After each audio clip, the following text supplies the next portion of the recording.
फरमाते हैं वमा अल्लमनाहु शेर वमा यंबगी ला, ए मेरे महबूब सल्लल्लाहु अलैहि वसल्लम, हमने आपको शेर का इल्म हासिल नहीं दिया और ये आपके शयान शान ही नहीं था।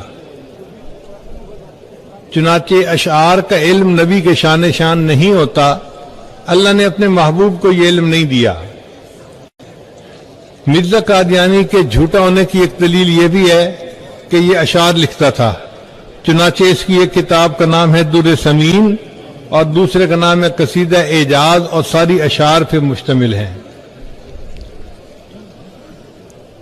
नबी अलैहिस्सलाम ने जितनी पेशीन गोइयां की सारी की सारी 100% सच्ची साबित हुई।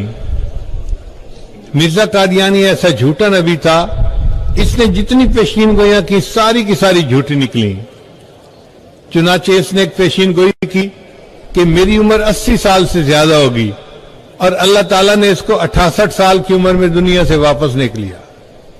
इसकी पेशीन गोई झूठी निकली।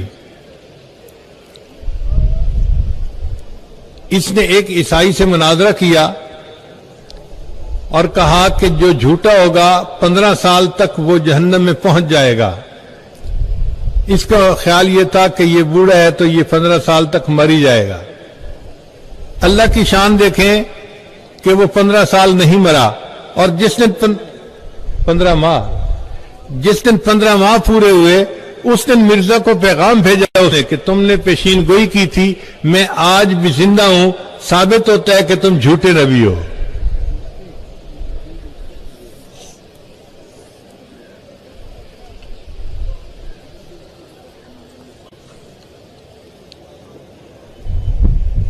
दुनिया में हमने बड़े बड़े बेवकूफ लोग देखे हैं, पर लगता है कि ये मिर्जा कादियानी बेवकूफों का चैंपियन था।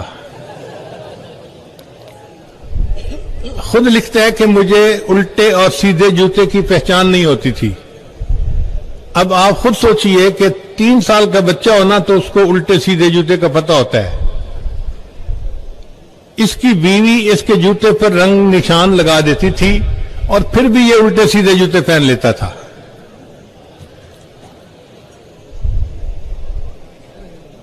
सर्दियों के मौसम में मलमल का कुर्ता पहनता था।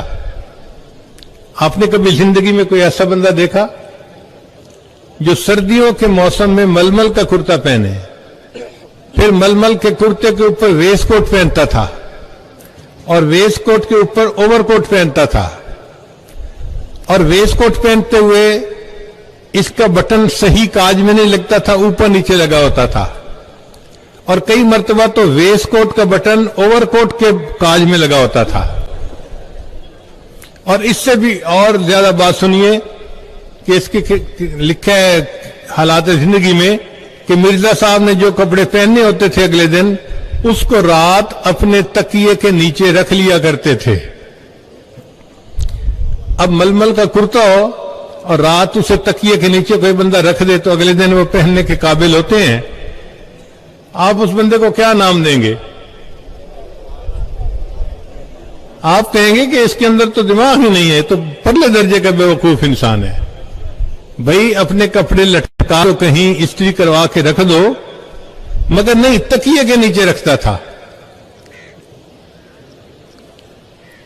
फिर इसको शुगर की बीमारी थी तो इसका दिल चाहता था कि मैं मीठा खाऊं। जेब एक थी, उसी में गुड़ की डलियां भी रखता था और उसी में मिट्टी के ढेले भी रखता था। और खुद कहता है कि कई मर्तबा जल्दी में मैं मिट्टी का ढेला मुंह में डाल लेता था और इस्तिंजा करने के लिए गुड़ की डली निकाल लेता था। है ना ये बेवकूफों का शाहकार। फिर अल्लाह ताला एक कानून इरशाद फरमाते हैं वमा अरसलना मिन नबिय्यिन इल्ला बिलिसानि कौमिही, कि हमने कोई नबी ऐसा नहीं भेजा मगर जिस कौम में वो आया उसकी जुबान में वो आया। तो मिर्जा पर जो वही आनी चाहिए थी वो उर्दू में या पंजाबी में आनी चाहिए थी जो इसकी जुबान थी, मगर मिर्जा कहता है कि मुझे अंग्रेजी में भी वही आई, मुझे इब्रानी में भी वही आई, मुझे 10 जबानों में वही आई। और फिर लिखता है कि मुझे एक ऐसी जबान में भी वही आई जो मैं भी नहीं जानता। अब आप बताइए کہ جو نبیوں کے کہتا ہے کہ میں خود زبان نہیں جانتا، وہ اپنی امت کو کیا پیغام دے گا؟ تو اس سے ثابت ہوتا ہے کہ یہ جھوٹا نبی تھا۔ زمانے طالب علم میں مجھے ایک دفعہ خیال آیا کہ مرزا قادیانی پر انگریزی زبان میں بھی وحی اتری، تو ہم بھی پڑھ کے تو دیکھیں کہ وحی کیا تھی۔ چنانچہ میں نے اس کی کتاب منگائی اور اس میں وہ انگریزی والا سیکشن دیکھا، تو یہ لکھتا ہے کہ میرے پاس ٹیچی ٹیچی فرشتہ آیا اور اس نے مجھے آ کے وحی دی کہ گو ٹو ضلع پشاور۔ اب اس کم بخت کو اتنا بھی نہیں پتا تھا کہ انگریزی میں ضلع کو ڈسٹرکٹ کہتے ہیں، تو گو ٹو ضلع پشاور یہ وہی انگریزی میں اس کے اوپر اتر رہی ہے۔ ایک نوجوان تھا جو غیور تھا، اس نے جب سنا کہ مرزا قادیانی نے نبوت کا دعویٰ کیا ہے تو وہ کلہاڑی لے کے اس کے دروازے پر پہنچ گیا اور اس نے دروازہ کھٹکھٹایا اور خوب اس کو بلایا کہ تم باہر نکلو، میں تمہارے ساتھ نمٹ لیتا ہوں، تم کون ہو نبوت کا دعویٰ کرنے والے؟ مرزا نے جب اس کی بات چیت سنی تو یہ کمرے کے اندر بند ہو کے بیٹھ گیا۔ گلی محلے والے جمع ہو گئے، تو جب زیادہ ہنگامہ ہوا تو بیوی نے کہا کہ باہر وہ اتنا شور مچا رہا ہے اور آپ کو بلا رہا ہے، تو آپ باہر کیوں نہیں جاتے؟ تو مرزا کہنے لگا کہ ابھی ابھی ٹیچی ٹیچی میرے اوپر وحی لے کر آیا ہے۔ اس نے کہا، بیوی نے پوچھا کون سی وحی لایا ہے؟ کہنے لگا ابھی وحی اتری ہے، یا ایھا النبیو اندر الیہ۔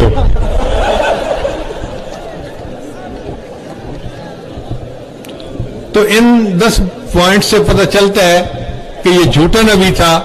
اللہ تعالیٰ اس کے پیروکاروں کو ہدایت عطا فرمائے اور ہمیں اللہ تعالیٰ نبی علیہ الصلوۃ والسلام کی غلامی کے لیے پوری زندگی قبول فرمائے۔ نبی آتے رہے، آخر میں نبیوں کے امام آئے۔ نبی آتے رہے، آخر میں نبیوں کے امام آئے، وہ دنیا میں خدا کا آخری لے کر پیام آئے۔ جھکانے آئے بندوں کی جبیں اللہ کے در پر، سکھانے آدمی کو آدمی کا احترام آئے۔ وہ آئے جب تو عظمت بڑھ گئی دنیا میں انسان کی، وہ آئے جب تو انسان کو فرشتوں کے سلام آئے۔ وہ ہیں بے شک بشر لیکن تشہد میں اذان میں، جہاں دیکھو خدا کے نام کے بعد ان کا نام آئے۔ بروز حشر میں جب نفس نفسی کا سما ہوگا، وہاں وہ کام آئیں گے جہاں کوئی نہ کام آئے۔ اللہ تعالیٰ ہمیں اپنے آقا صلی اللہ علیہ وسلم کی قیامت کے دن شفاعت عطا فرمائے اور آپ حضرات کا یہاں آنا قبول فرمائے۔ وآخر دعوانا ان